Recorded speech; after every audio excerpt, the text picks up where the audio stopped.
자, 우리 옆에 계신 분들과 인사를 좀 나눌까요? 사랑합니다. 축복합니다. 감사합니다. 인사하겠습니다. 오미크론 변이가 또 출현해가지고 참 많은 두려움을 안겨주고 있는 이때에 우리가 하나님 앞에 이렇게 나올 수 있다는 게, 또 온라인으로 하나님 앞에 그래도 마음을 쏟고 예배를 드릴 수 있다는 게 얼마나 감사한 일인지 모릅니다. 그래서 만날 때마다 정말 감사해야 되고, 또 서로 사랑한다고, 또 서로 하나님의 은혜 가운데 온전하게 붙들리기를 소망한다고 그렇게 축복해야 될 것 같아요. 만날 때마다 너무 반가운 모습으로 그렇게 인사했으면 좋겠고요.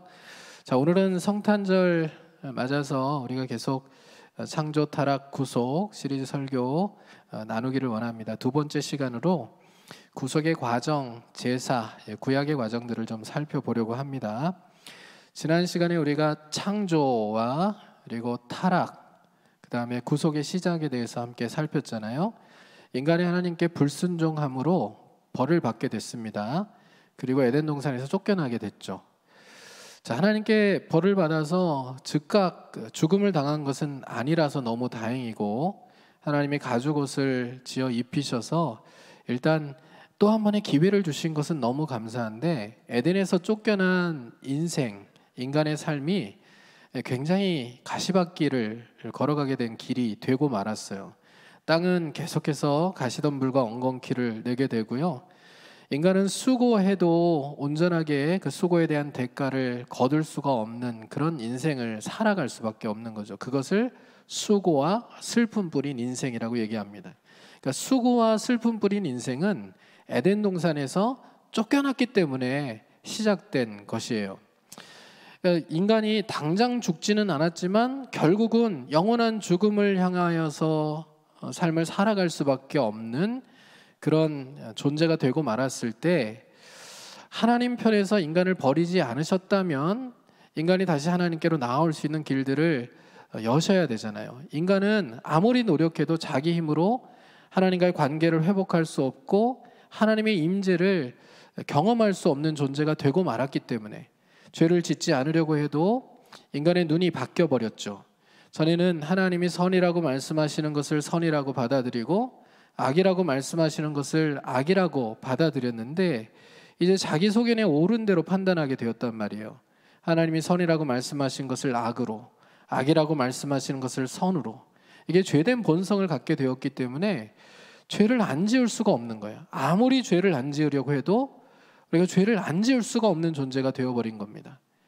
자, 제가 여러분들에게 질문을 드릴게요. 여러분, 한 주간 동안 나는 죄를 하나도 안 짓고 왔다, 나는 완전 무결하게 정결하게 하나님 앞에 깨끗하게 한 주간을 살다 왔다 하시는 분 혹시 계십니까? 아마 집 밖에 한 발자국도 나가지 않고, 그리고 누구도 만나지 않은 한 주간을 지내셨더라도 죄를 안 지었다고는 말하기가 쉽지 않을 거예요.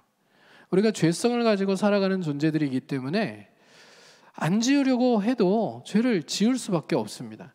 근데 이제 문제가 있는 거예요. 인간이 영원한 멸망으로 가지 않으려면 하나님과의 관계를 회복해야 되고 하나님과 동행하는 삶을 살아야 되는데, 그러기 위해서는 이 죄의 문제를 반드시 해결해야 된단 말이죠. 그러니까 죄가 많으면 하나님의 능력을 경험할 수가 없어요. 죄가 많으면 하나님의 일하심을 기대할 수가 없어요. 죄가 많으면요, 기도에도 응답을 기대하면 안 돼요. 왜 그럴까요? 왜 그럴까요? 하나님은 죄를 싫어하시는 분이세요. 그냥 싫어하시는 게 아니라 죄와 상극이에요. 하나님 거룩하신 분이시고, 거룩하다는 말은 절대 선이라는 얘기거든요. 그러니까 하나님은 죄에 대해서는 치를 떠시는 분이에요. 그러니까 인간이 계속해서 죄를 짓게 되는데, 이 죄의 문제가 해결되지 않으면 하나님과 동행할 수가 없다고요. 하나님의 임재를 경험할 수가 없다고요. 하나님의 일하심을 기대해서도 안 된다고요. 근데 인간이 죄의 문제를 스스로 해결할 방법이 전혀 없으니 어떻게 하면 좋습니까? 그러니까 인간이 이렇게 그냥 멸망의 길을 계속 걸어가다가 당장 죽지는 않아도 수고와 슬픔 뿌린 인생을 살다가 영원한 멸망으로 들어가는 것밖에는 인간 편에서는 방법이 없어 보여요. 근데 하나님이 인간을 구원하신 것은 네가 영원한 재앙의 때를 살아가라, 지금 당장 죽지는 않았지만 차라리 죽는 게 나은 인생을 한번 살아봐라, 그런 의도가 아니거든요.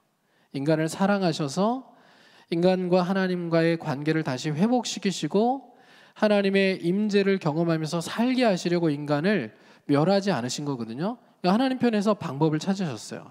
하나님의 그 무한한 지혜와 또 하나님의 은혜로 하나님 편에서 길을 찾으셨는데, 구속의 과정으로 하나님이 주신 것이 제사제도입니다. 그러니까 제사제도는 하나님께서 인간의 죄를 씻어주시고 하나님의 임재를 경험하는 인생을 살게 하시기 위해서 하나님이 하나님의 백성과 동행하시려고 만들어주신 구속의 과정으로 하나님께서 우리에게 주신 제도라는 거예요. 그래서 오늘 그걸 좀 살펴보려고 해요. 구속의 과정은 제사제도이고 구속의 핵심, 이 제사제도를 완성하신 것은 예수 그리스도의 십자가 사역인데, 예수 그리스도의 십자가 사역은 우리가 다음 주에 구체적으로 살펴보기로 하고, 오늘은 구약시대의 이 제사제도를 통하여서 우리의 삶을 좀 조명해 보려고 합니다. 자, 오늘 우리가 읽은 말씀은 구약의 5대 제사 가운데 가장 기본적이고 가장 빈번하게 드려졌던 번제에 대한 내용들이에요. 이 번제를 하나님께서 드리라고 이제 명하셨는데, 번제는 기본적으로 불로 태워가지고 드리는 화제입니다. 그리고 번제의 제물로는 기본적인 제물이 소와 양과 염소입니다. 뭐라고요? 소와 양과 염소, 다 숫소, 순양, 순염소를 제물로 드리거든요. 근데 이 제물의 차이는 뭘까요? 내가 소 드리고 싶으면 소 드리고 양 드리고 싶으면 양 드리는 걸까요? 염소를 드리고 싶으면 염소를 드리는 걸까요? 아니에요. 소득에 따라서, 자기 생활 수준에 따라서 소를 제물로 반드시 드려야 되는 사람이 있고요, 소득의 수준에 따라서, 생활 수준에 따라서 양이나 염소를 드려야 되는 사람들이 있었던 거예요. 그러니까 부자들, 상류층에 사는 사람들은, 또 사회적인 책임감이 무거운 사람들은 반드시 번제를 드릴 때 소를 드려야 했어요. 뭘 드려야 됐다고요? 소를 드려야 됐어요. 중산층에 속하는 사람들은 양이나 염소를 드려야 됐어요. 그러면 조금 없다, 내가 가난하다 싶은 사람들은 이 양이나 염소도 비싸잖아요. 소도 비싸고. 그럼 돈이 없어서 죄 사함을 못 받겠습니까? 돈이 없으니 죄를 사함받을 수가 없고 하나님의 임재를 경험하는 삶을 살아갈 수 없으면 되겠습니까? 안 되잖아요. 그래서 하나님께서 그런 사람들을 위해서 바칠 제물을 또 정해주셨어요. 어떤 제물이냐면 비둘기예요. 비둘기는 가난한 사람들이 하나님 앞에 제물로 가져다가 번제를 드릴 때 사용했던 제물이에요. 그러면 비둘기도 드릴 형편이 안 돼요. 그럼 어떻게 해요? 비둘기도 못 드려요. 비둘기 굉장히 싼데 비둘기도 하나님 앞에 드릴 형편이 안 돼요. 그러면 뭘 바치면 될까요? 이런 사람들은 방법이 없을까요? 아니에요. 곡식 가지고 하나님 앞에 번제를 드릴 수 있도록 하나님이 조항을 만들어 두셨어요. 이런 얘기는 처음 들어보시죠? 곡식도 번제로 드릴 수 있다. 보통은 번제물이 짐승들을 바치는 거고, 소, 양이나 염소, 그리고 가난한 사람들은 비둘기를 드렸는데, 이것도 못 바칠 형편에 있는 사람들은 곡식으로 하나님 앞에 제물을 삼을 수 있었단 말이죠. 근데 곡식 제물도 정도가 있죠. 자, 보세요. 이 컵이 하나 있는데요, 이 컵에 쌀을 담는 거하고 쌀 한 컵하고 밥 한 컵하고 같습니까? 다릅니까? 어떤 게 많아요, 양이? 쌀 한 컵이 더 많죠? 쌀 한 컵으로는 밥 몇 컵을, 몇 공기를 만들 수 있잖아요. 그러니까 하나님이 진짜 가난한 사람들에게는 이 쌀 한 컵이 아니라 밥 한 컵이라도, 밥 한 고기라도 하나님 앞에 요리한 거 가지고 와도 된다라고 말씀하셨어요. 이게 어떤 교훈을 우리에게 줍니까? 어떤 교훈을 주죠? 하나님 앞에 가난해서, 정말 형편이 안 돼서 이 죄 사함을 위한 제사를 드리지 못하는 사람은 없다. 그렇죠? 마음만 있으면 누구든지 죄 사함을 위한 제사를 하나님 앞에 올려드릴 수 있고요. 그리고 죄를 씻김 받고 하나님의 임재, 하나님의 능력, 하나님의 일하심을 기대하는 삶을 살아갈 수 있는 거예요. 회복될 수 있는 거죠. 또 반대로 어떤 의미를 또 우리에게 가져다 줍니까? 자, 보세요. 소를 드릴 수 있는 사람이 쌀 한 컵을 하나님 앞에 드리면 될까요, 안 될까요? 나는 재산이 많아요. 그런데 소를 드려야 돼요. 그런데 그냥 아까워요. 쌀 한 컵을 가지고 하나님 앞에 드렸어. 이건 될까요, 안 될까요? 하나님 받으실까요, 안 받으실까요? 이거는 하나님이 받으시는 제물이 안 됩니다. 이거는 하나님을 모욕하는 행위가 되는 거예요. 그럼 반대로 한번 생각해 보세요.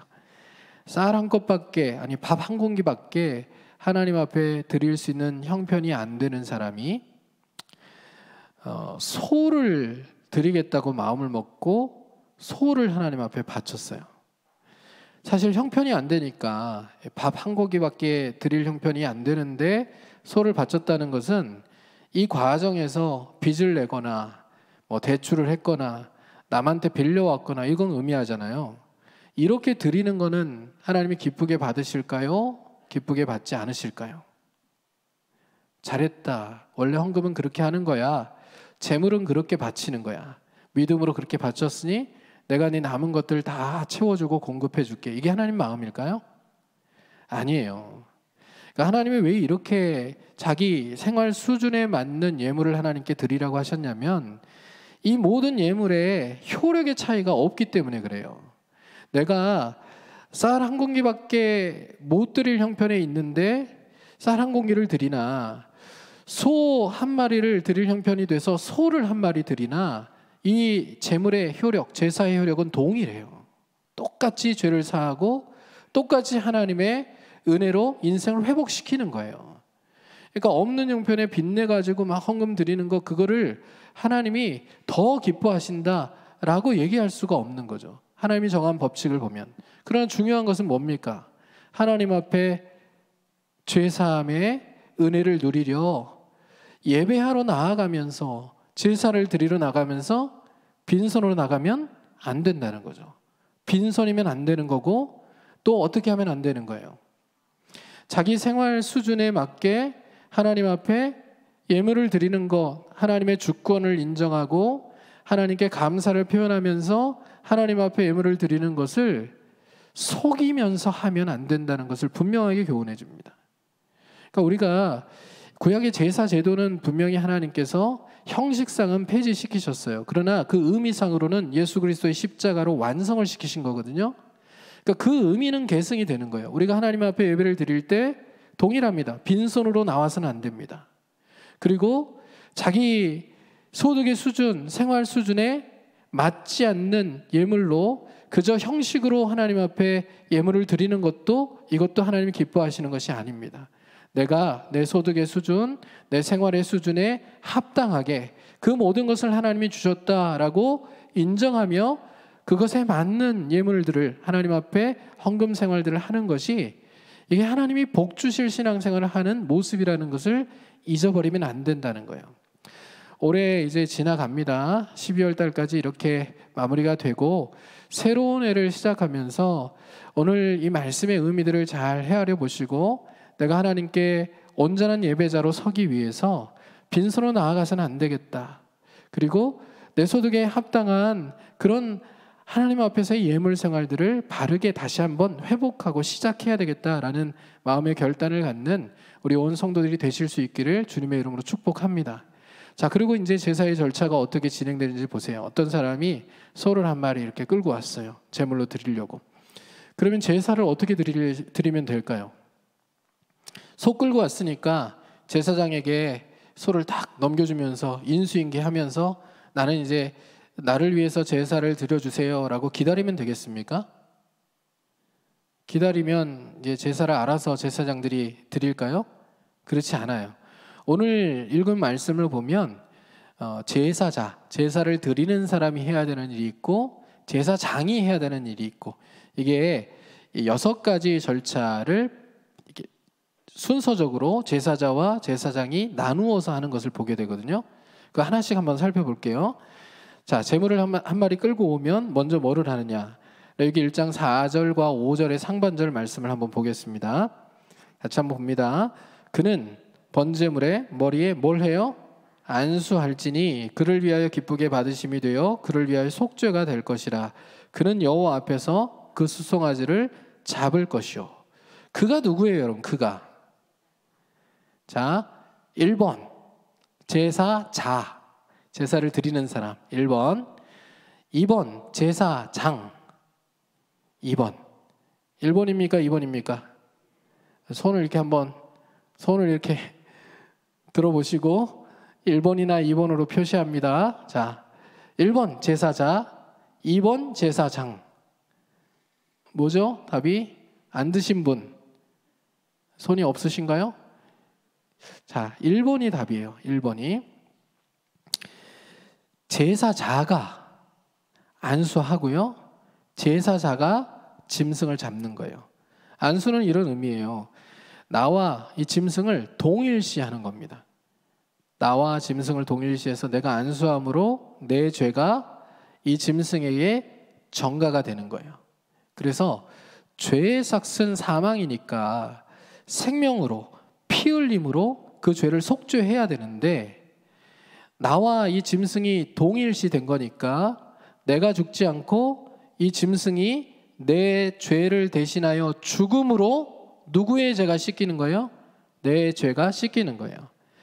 그래서 4장 뒷부분을 보면 그를 위하여 뭐가 될지라 이렇게 돼 있어요. 속죄가 될 것이라 이렇게 돼 있죠. 속죄라는 것은 덮다라는 의미예요. 키페르라고 하는 단어가 덮는 거예요. 그러니까 이 짐승의 피가 뭘 덮어요? 내 죄와 허물을 덮는 거예요. 그래서 용서가 되는 거죠. 다시 내 죄가 씻김 받고 하나님의 임재를 경험하는 새로운 삶을 다시 시작할 수 있게 되는 겁니다. 자, 이렇게 안수하고요, 그 짐승을 누가 잡는다고요? 제사자가 잡아요. 제사를 드리는 데가. 자, 오늘 한번 생각해 보세요. 여러분들이 신약 시대를 사니까 지금 우리가 예수 그리스도의 피를 힘입어서 오늘 소나 양이나 염소를 데리고 오지 않고 지금 이렇게 말끔하게 예쁘게 멋있게 옷을 차려입고 교회 예배당에 오셨잖아요. 근데 우리가 지금 구약 시대를 살면 여러분 들어오실 때 지금 다 저기 소나 양이나 염소는 들고 와야 되거든요. 저기 앞마당에서 누가 양이나 소를 잡아요? 내가 잡는다고요. 내가 잡아요. 내가 안수하고 내가 그 짐승을 잡는다고 한번 생각해 보세요. 여러분 지금 소나 양을 잡고 있다고 한번 생각해 보세요. 어떤 마음일 것 같으세요? 어떤 마음일 것 같으세요? 굉장히 미안한 마음이 들지 않겠어요? 이 짐승은 그야말로 죄 없는 짐승이에요. 그러니까 흠없는 짐승을 하나님 앞에 바치라고 하셨으니까 짐승들 중에서도 내가 하나님께 드리려고 구별해 놓고 정성껏 키웠던 내 애정이 다 들어간 그런 짐승들이라고요. 그 짐승이 지금 내 앞에서 눈을 끔뻑끔뻑거리고 있어요. 근데 내가 그 짐승에게 내 죄를 전가하는 안수를 하고요, 그 짐승을 이제 죽여야 돼요. 여러분, 닭이라도 한 마리 잡아보셨습니까? 이렇게 다듬어진 닭 말고요, 살아있는 닭이라도 한 마리 잡아서 목을 비틀어 보신 적이 있으세요? 생명을 죽인다는 게 이게 얼마나 두렵고 힘든 일인지 여러분 우리가 짐작만 해도 끔찍하잖아요. 생명을 해야 한다는 게. 근데 이 생명은 나 대신 죽는 거예요. 내가 죽어야 되는데 나 대신 죽는 거예요. 남이 나 대신 이 짐승을 죽여도 마음이 아플 텐데 내가 나 대신 죽는 짐승을 스스로 내 손으로 그 생명을 끊어야 돼요. 그러니까 얼마나 아픈 마음이 되겠어요. 하나님이 왜 이렇게 하라고 하셨을까요? 죄가 이렇게 무서운 거란다. 네가 사실 죽었어야 되는 거란다. 이 짐승이 아니라 네가 이렇게 죽어야 되는 거야. 죄는 이렇게 무서운 거니까 네가 하나님의 백성임을 기억하고 죄에 대한 두려움과 경각심을 가지고 하나님의 백성답게 삶을 살아가려고 몸부림쳐야 된다. 하나님이 말씀하시는 교훈이겠죠. 또 하나의 교훈은요, 네가 죽어 마땅하지만 죄는 생명으로 속죄해야 되지만 그러나 이 짐승을 대신 죽게 함으로 네 죄를 없다고 얘기한, 너를 거룩하다고 인정을 하는 내게 감사와 찬송을 잊어버리지 않고 삶을 살아가야 된다. 이게 하나님의 의도라는 거예요. 자, 이렇게 생명을 죽이고 나면요, 피가 떨어지잖아요. 그 피는 누가 받아요? 그 피를 누가 받습니까? 그 피는 제사장이 받아서 제단 사방에 뿌려요. 이 피뿌림의 의미가 무엇입니까? 이 짐승의 피가 뿌려진 것을 하나님 보시고, 이 단에 뿌려진 이 피를 보시고 속죄해달라고, 제사를 드리는 사람의 죄를 씻어달라는 의미예요. 자, 그렇게 제사장이 피 의례를 행하고 나면 그 다음에 이제 누가 뭐를 하냐면 6절을 보면 이렇게 기록되어 있어요. 같이 한번 보겠습니다. 6절 말씀 읽습니다. 그는 또 그 번제물에 가죽을 벗기고 각을 뜰 것이요. 그가 누구예요? 또 그는 1번입니까? 2번입니까? 1번이에요. 제사자예요.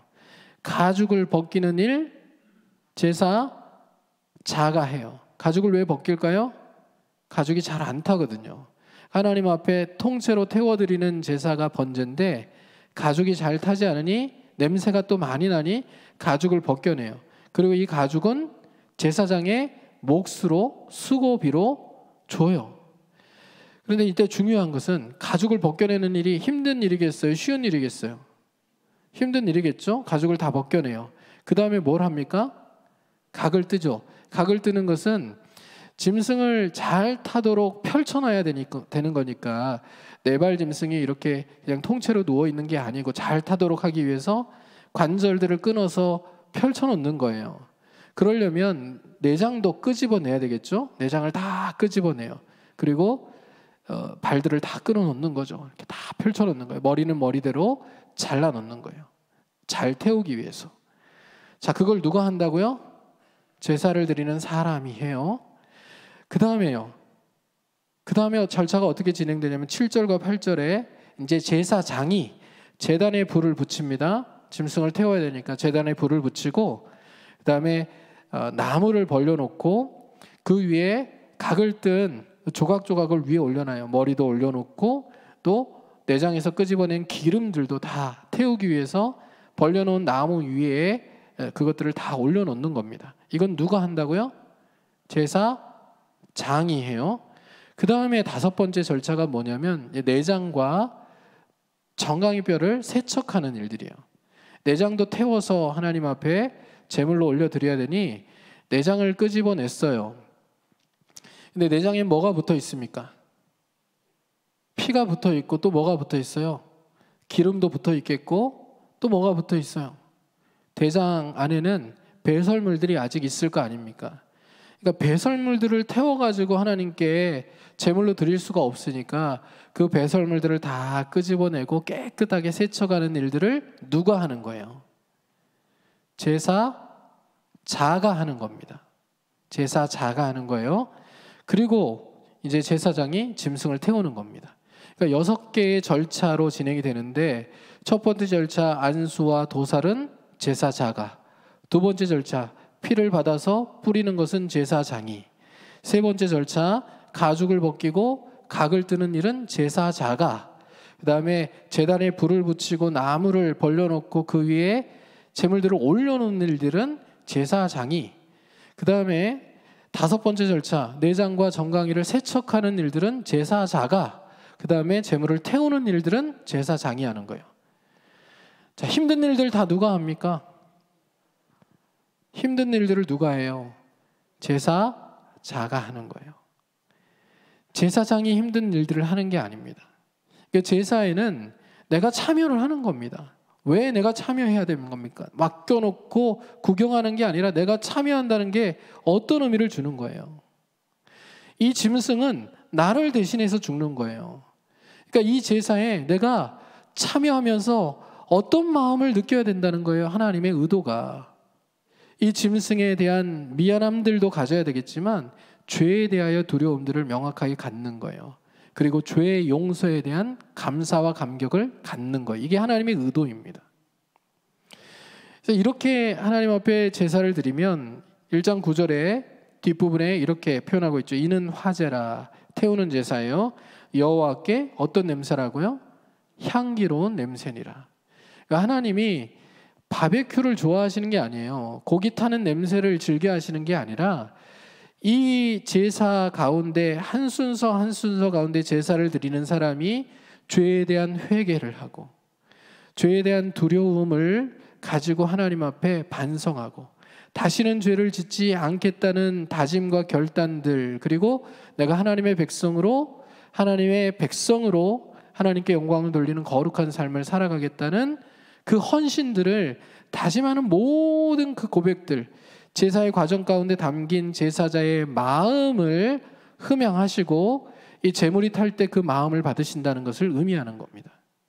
그러니까 이렇게 죄를 용서하시고 다시 하나님의 임재를 경험하고 하나님과 동행할 수 있는 길을 하나님이 제사 제도를 통해서 만들어 놓으신 거예요. 자, 그러면 이스라엘 백성들이 이걸 잘하면 되잖아요. 제사를 드릴 때 마음을 담아서 하나님을 예배하고 또 하나님이 기뻐하실 온전한 회개와 또 구원의 감격에 대한 감사를 하나님 앞에 고백하면서 그렇게 신앙생활을 잘하면 얼마나 좋았겠습니까? 얼마나 아름다운 일이 되겠어요. 그런데 이스라엘 백성들이 그렇게 하질 못해요. 시간이 지나면 지날수록 짐승을 잡는 일에는 도가 트게 됩니다.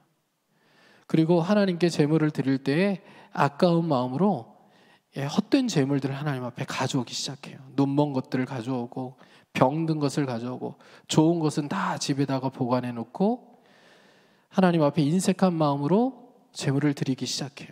소를 드릴 사람이 비둘기를 드리고, 이런 하나님 보시기에 이 제사를 온전히 흠양하겠다라고 인정하실 수 없는 그 제사들을 하나님 앞에 드리기 시작한 거예요. 그래서 하나님의 마음에 그들이 드리는 모든 제사가 무거운 짐이 되고 맙니다. 하나님 어떻게 말씀하시는지 보세요. 이사야 1장 11절부터 15절까지의 말씀을 제가 읽어가면서 설명을 좀 드릴게요. 여호와께서 말씀하시되 너희의 무수한 제물이 내게 무엇이 유익하뇨. 여기에 무수한 제물이라고 얘기할 때 이 제물은 제바흐라고 하는 단어인데 화목 제물을 의미해요.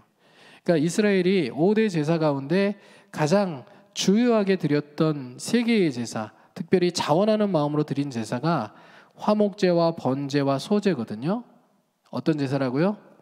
화목제와 번제와 소제. 다 잊어버리셔도 좋은데 오늘만큼 지금 예배 시간 끝날 때까지는 기억하세요. 화목제와 번제와 소제.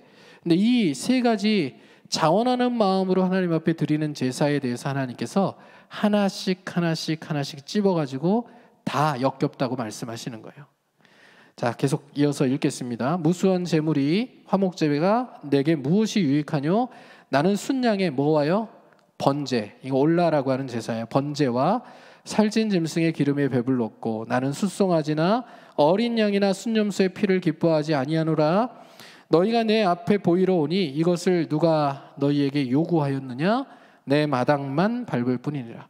마당만 밟다 많이 들어보셨죠? 우리가 하나님 앞에 예배 드리러 오면서 마음은 가지고 오지 않고 마당만 밟고 간다, 이런 표현들을 많이 사용했잖아요. 근데 이 마당만 밟을 뿐이다 라는 이 표현이요, 이렇게도 읽히는 표현이야. 이 마당은 성전 마당이잖아요. 성전 마당에 백성들이 들어가는 이유가 있습니다. 성전 마당에서 뭘 하냐면 거기서 제물을 잡는 거예요. 그러니까 성전 마당에는 진짜 이스라엘 백성들이 마당만 밟고 가는 게 아니에요. 우리는 진짜 마당만 밟고 갈 수 있어요. 그런데 이스라엘 백성들은 성전 마당에 들어가면서 진짜 마당만 밟고 가지 않았어요. 제물을 가지고 갔단 말이에요. 거기서 제물을 잡았다고요. 하나님 앞에 제물을 잡아서 거기서 또 제단에 올려서 드렸다고요. 그러니까 여기 마당만 밟는 것은 성전 마당을 얘기하는 건데, 이 마당은 성전이 밟히고 있다라고 읽히기도 해요. 이 구절이 지금 너희들이 와서 성전을 밟고 있다, 성전이 짓밟히고 있다라는 의미예요. 너희가 잘못된 제물들을 가지고 와서 지금 성전을 짓밟고 있다. 성전에 누가 계십니까? 하나님이 계시죠. 그러니까 이들이 지금 제사를 드린다고 성전에 들어가는데 성전을 짓밟고 있는 거예요. 성전에 하나님이 계시니 하나님의 얼굴을 지금 짓밟고 있는 거예요. 그들은 지금 예배 드리러 갔어요. 제사를 드리고 있어요. 그런데 하나님이 그 제사를 흠양하실 수가 없어요. 하나님은 어떻게 느끼고 계시냐면 그들이 하나님의 얼굴을 짓밟으면서 하나님께 모욕을 안겨주고 있다고 하나님 느끼고 계시는 거예요. 그 다음 구절들을 보세요. 헛된 재물을 다시 가져오지 말라. 여기 헛된 재물은 민하라고 하는 소재를 의미하는 단어입니다. 그러니까 화목제부터 제바흐, 화목제, 올라, 번제, 그리고 민하, 소제까지 하나님 다 이스라엘이 자원하는 마음으로 드리는 모든 제사가 역겹다고 말씀하시는 거예요. 헛된 재물 다시 가져오지 말라. 분향은 내가 가증히 여기는 바요. 여기 가증히 여기다라고 하는 단어는 토에바라고 하는 히브리어의 단어인데, 이 단어는 어디에 쓰이는 단어냐면 하나님이 이스라엘 백성들이 우상에게 제물을 바칠 때 그 장면을 보면서 마음이 불편하고 역겹게 느끼는 그런 장면을 의미할 때 사용되는 단어예요. 토에바. 우리식으로 그냥 토가 나올 것처럼 역겹다, 이런 뜻으로 이해하시면 되는 단어예요. 그러니까 하나님이 지금 우상을 숭배하는 이스라엘 백성들의 모습을 보면서 토가 나오도록 역겹다, 그런 감정을 가지셨는데 지금 자기에게 예배를 드리러, 제사를 드리러 나오는 자기 백성들의 모습을 보면서 역겹다고 말씀하시는 거예요. 가증스럽다, 토 나올 것 같다. 월삭과 안식일과 대회로 모이는 것도 그러하니 성회와 아울러 악을 행하는 것을 내가 견디지 못하겠노라. 내 마음이 너희의 월삭과 정한 절기를 싫어하나니 그것이 내게 무거운 짐이라. 내가 지기에 곤비하였느니라. 너희가 손을 펼 때에 내가 내 눈을 너희에게서 가리고 너희가 많이 기도할지라도 내가 듣지 아니하리니 이는 너희의 손에 피가 가득함이라. 이사야 시대의 사회의 정의와 공의가 땅바닥에 떨어졌거든요. 사람들이 예배는 드리지만 그러나 예배당 밖에서 이 성전 나가면 이웃사랑을 실천하지 않고 온갖 거짓과 불의와 속임수를 가지고 자기 주머니를 채웠거든요. 요즘에 일어나는 일들과 동일하죠. 예수 믿는 사람들이 하나님을 향하여는 예배를 드리고 헌금 생활도 하고 뭔가 하는 것 같이 보이지만 밖에 나가서 거짓말하고 밖에 나가서 속임수를 쓰고 자기 이익을 위하여 이웃을 해하는 일들을 하는 그런 모습들이 오늘날에도 보여지지만 이 이사야 시대에도 그랬단 말이야. 그런데 그렇게 밖에서는 악을 행하면서 하나님 앞에 제물을 끌고 와서 제사를 드린다고 하는 그 하나님의 백성들을 향하여서 내가 토 나올 것 같다라고 하는 말씀하시는 거예요. 하나님이 자기 백성들이 기도해도 듣지 아니하시겠다고 말씀하세요. 이유가 뭡니까? 이는 너희의 손에 피가 가득함이라. 그들의 손에 피가 가득하기 때문입니다. 이 피는 누구 피입니까? 이 피는 누구의 피예요? 밖에 나가서 악을 행하는 이스라엘 백성들에 대한 얘기들을 하나님이 하셨기 때문에 이 피는 이웃의 피입니다. 상징적으로 이웃에게 악한 행동들을 하고 이웃에게 해를 끼치고 거짓과 속임수로 자기 주머니를 채우며 이웃의 눈에 눈물을 흘리게 하고 그들의 피를 통하여 자기 불을 불린 그 모습을 하나님께서 말씀하시는 것이기도 하고요. 그러면서 제사를 드리러 와가지고는 짐승을 잡아서 짐승의 피를 묻혀요, 손에다.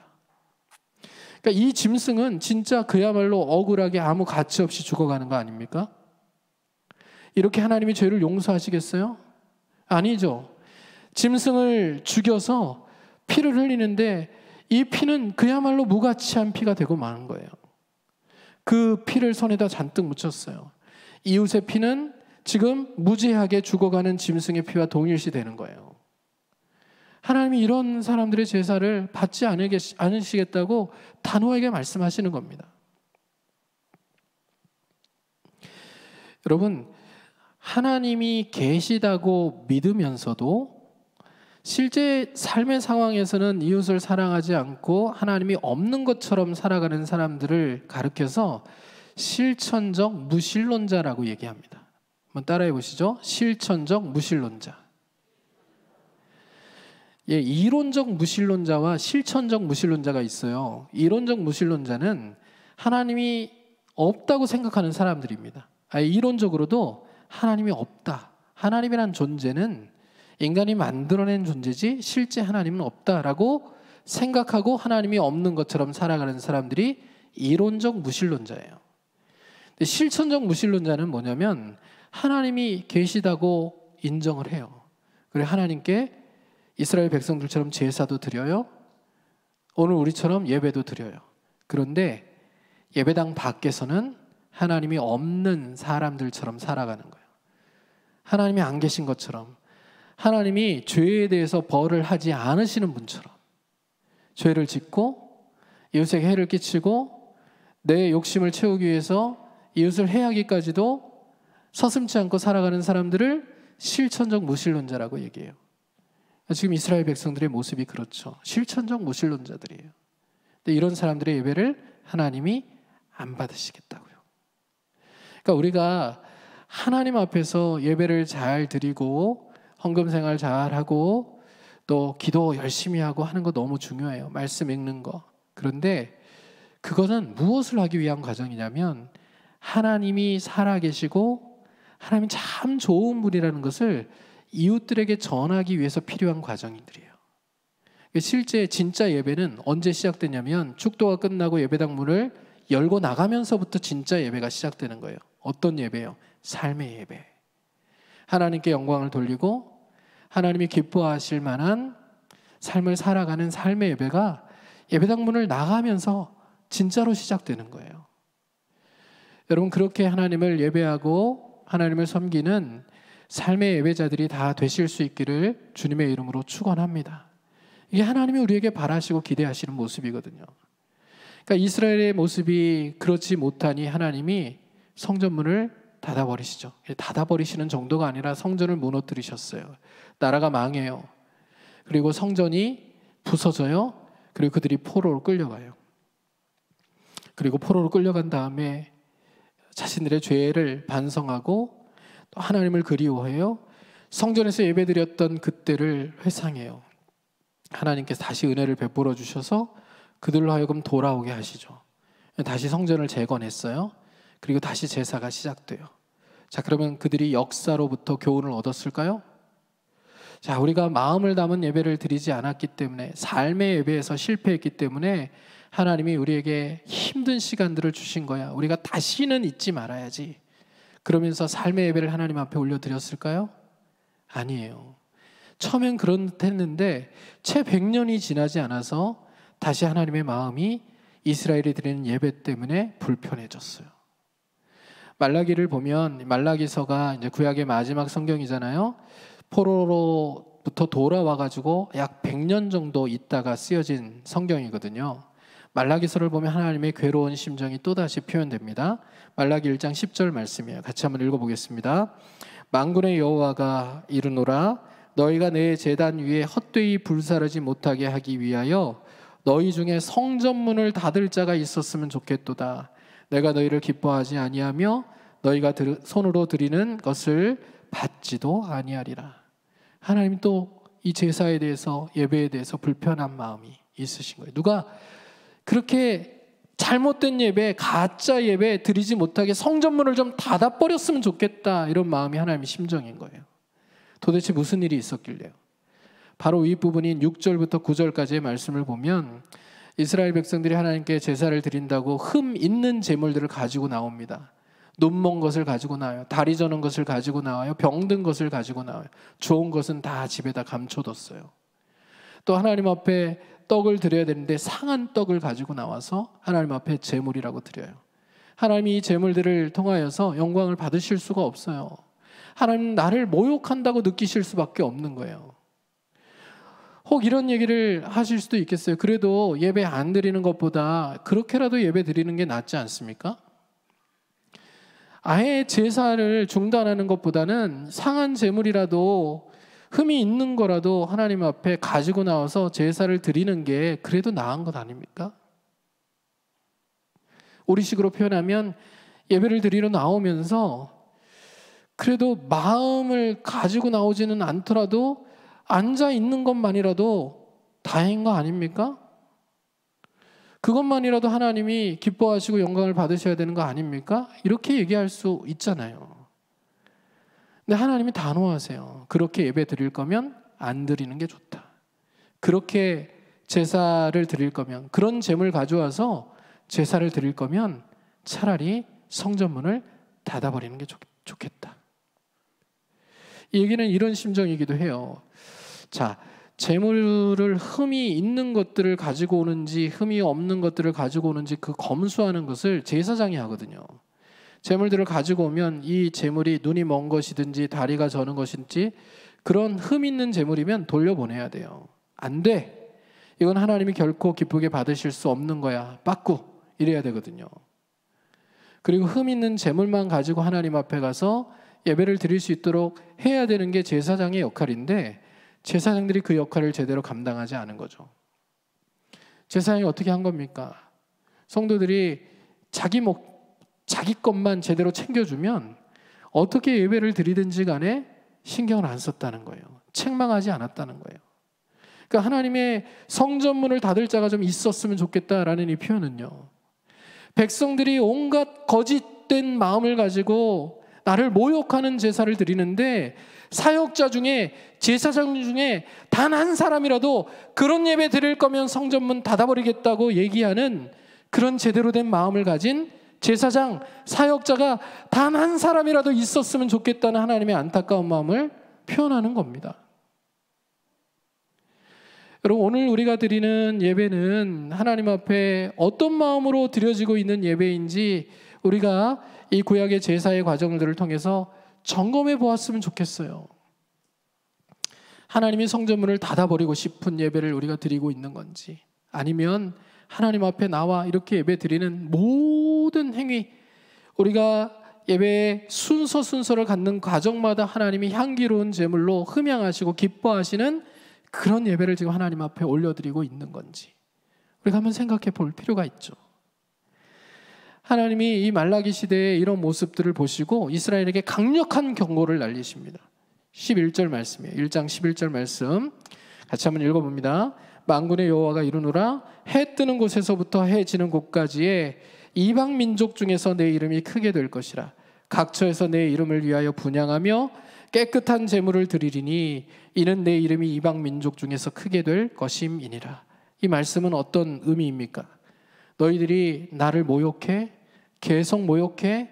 그럼 너희들이 드리는 제사 더 이상 안 받을 거야. 성전문 닫아버릴 거야. 그 대신에 내 이름이 모든 이방 민족들 가운데서 크게 될 거야. 그리고 모든 이방 민족들이 깨끗한 제물로 내게 제사를 드리고 예배를 드리고 내 영광을 높일 거야. 이게 무슨 얘기예요? 똑바로 해. 그거죠. 똑바로 해. 똑바로 하라고. 진짜 예배 개혁을 하라고. 그리고 마음을 담은 예배 드리라고. 흠 없는 제물들로 정성을 다하여 제사 드리라고. 그렇지 않으면 너희들에게서 영광을 거두어서 모든 이방 민족들에게 나누어 줄 거라고. 하나님 그렇게 말씀하시죠. 근데 이들이 똑바로 했을까요? 똑바로 안 하죠. 똑바로 안 하니 이제 하나님께서 그 성전을 영원히 폐하시는 겁니다. 예수님 시대에 성전들이 있었는데 거기서 올바른 제사가 드려지지 않았고요. 예수님이 오셔서 성전이 무너질 것을 말씀하시고 그 성전은 무너져서 지금까지도 재건되지 않죠. 주님이 성전문을 완전히 닫아버리신 거예요. 그러면 이제 우리에게 소망이 없는 겁니까? 아니에요. 주님께서 성전문을 닫으시면서 제사 제도를 완성하셨거든요. 완성하시면서 닫으셨거든요. 새로운 길을 여신 거예요. 구약의 5대의 제사를 십자가에서 다 완성하심으로 새롭게 하나님 앞에 나아갈 수 있는 길, 우리 죄를 씻고 그리고 하나님의 은혜와 하나님의 임재를 누리며 살 수 있는 길을 십자가로 여셨어요.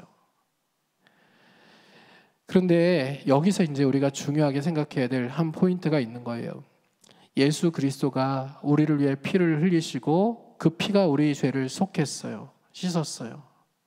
그런데 우리가 구약의 백성들과 동일하게요, 이 죄의 무서움과 경각심을 잃어버리고 내가 죽어야 되는데 내가 죽지 않고 예수님이 죽으셨다라는 것에 대한 미안함과 감사함을 잃어버리고 아무렇지도 않게 이 예배당 문을 들어오고 나가는 그런 예배를 드리고 있다면, 그리고 삶에서 여전히 하나님을 찬양하고 예배하는 삶의 예배가 무너져 버리고 있다면 우리는 구약의 백성들보다 훨씬 나쁜 사람들인 거예요.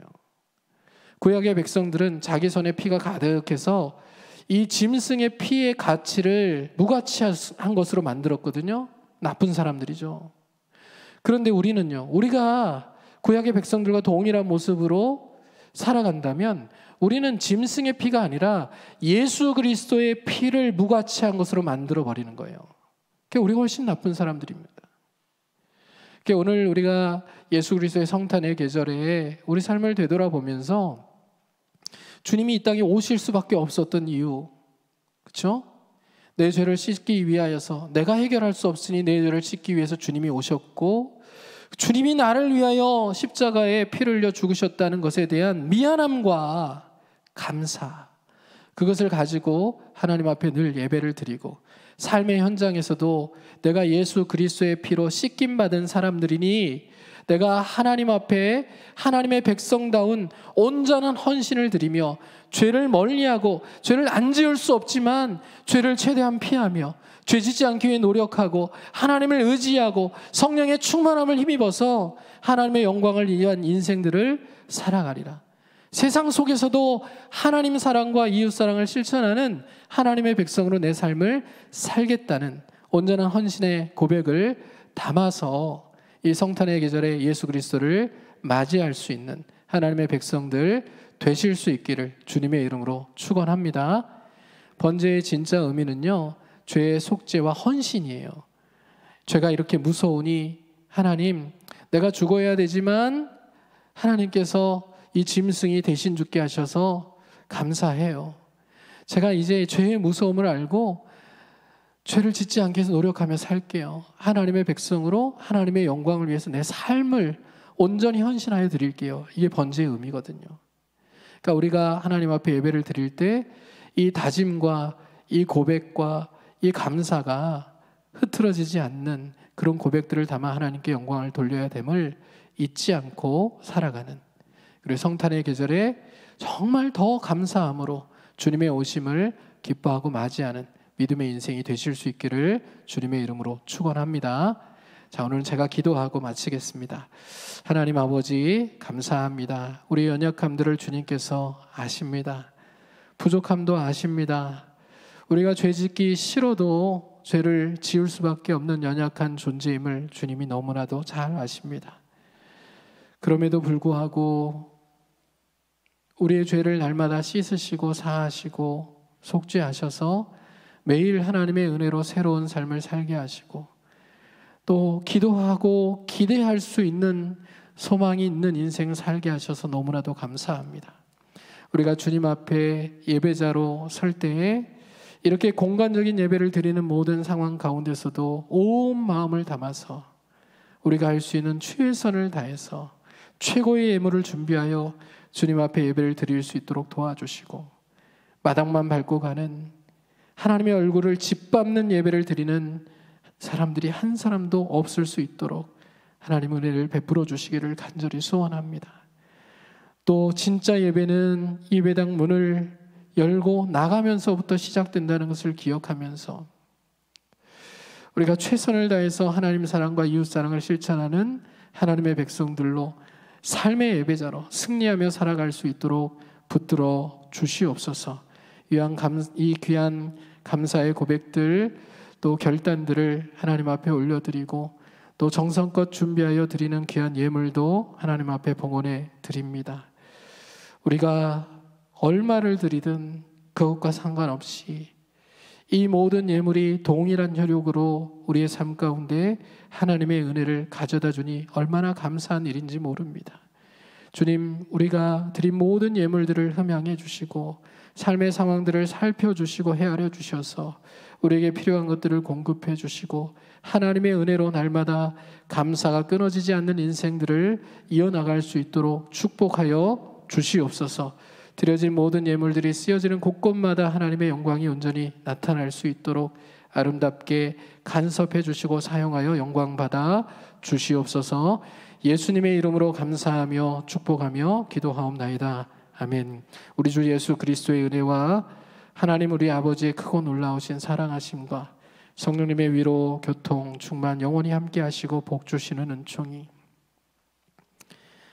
예수 그리스도 그 십자가 죄사함의 놀라운 은혜에 감사하고 또 감격하며 이제 내가 삶의 예배자로 내 인생 전체를 하나님께 온전히 헌신하여 드리기를 다짐하고 결단하는 대성의 모든 권속들 한 사람 한 사람 머리 위에 저들의 가정과 생업, 자녀들, 기도의 제목들과 소원들 위에 우리 교회와 한국교회 위에 이 나라의 민족 위에 세계 열방 위에 이제로부터 영원토록 함께 있을지어다.